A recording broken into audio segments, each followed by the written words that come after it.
నమస్తే అండి. పంచాఖండ్ విలీ వ్లాగ్స్ ఛానల్‌కి స్వాగతం. పంచారామ క్షేత్రమైన ద్రాక్షారామానికి చుట్టూ ఉన్న నక్షత్ర పాద శివాలయాల సిరీస్‌లో భాగంగా ఈరోజు మనం ద్రాక్షారామ క్షేత్రానికి ఆగ్నేయ దిశగా సుమారు 18 కిలోమీటర్ల దూరంలో పల్లిపాల క్షేత్రంలో ఉన్న శివాలయాన్ని దర్శించుకుందామండి.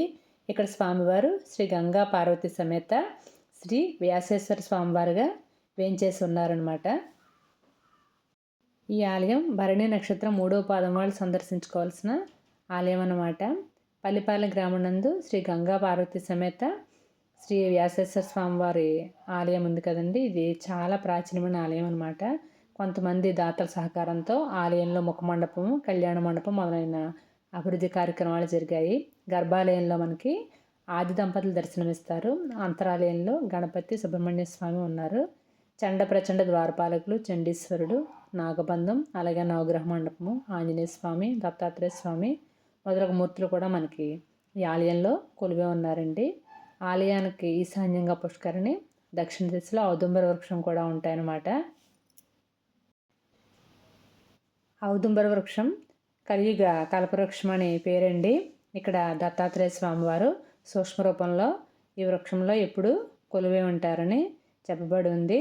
ఈ వృక్షం నుండి ప్రాణశక్తి వెలువడుతుందన్నమాట. అందుచేత ఈ మేడి చెట్టు దగ్గర చేసిన జపఫలం మనకి 1,000,000 రెట్లు ఎక్కువ అవుతుందని చెప్తూ ఉంటారు.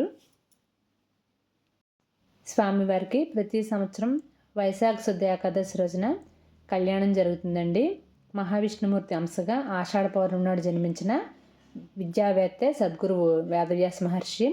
ఆయన కాశీపురంలో నివసిస్తున్నప్పుడు ఒకసారి కాశీలో ఏ ఇంటి నుంచి కూడా వ్యాస మహర్షికి భిక్ష లభించకపోవడంతో వ్యాస మహర్షి కాశీని శపించబోగా అన్నపూర్ణదేవి అడ్డుపడి ఆయన ఆకలి తీర్చి కాశీ బహిష్కరణ గావించింది. అప్పుడు శివుని ఆదేశంతో ఈయన దక్షిణ కాశీ అనే ద్రాక్షారామ క్షేత్రం చేరుకుంటారు.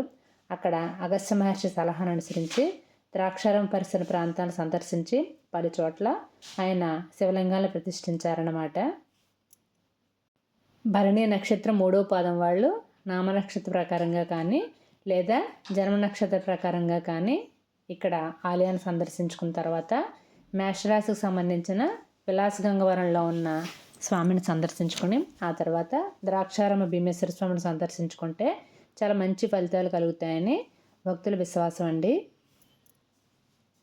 ఈ పల్లిపాలెం గ్రామంలో ఈ ఆలయంతో పాటు ఇంకా చాలా ఆలయాలు ఉన్నాయండి. మీరు వెళ్ళినప్పుడు ఆలయాలన్నీ కూడా దర్శించుకోండి. అలాగే మీకు నేను చేస్తున్న వీడియోలు నచ్చుతూ ఉంటే కనుక తప్పకుండా లైక్ చేయండి. ప్రతిరోజు సాయంత్రం ఒక కొత్త వీడియోతో మీ ముందుకు వస్తూ ఉంటానండి. రేపు సాయంత్రం మళ్ళీ 6:15 మరో వీడియోలో కలుసుకుందాం. నమస్తే.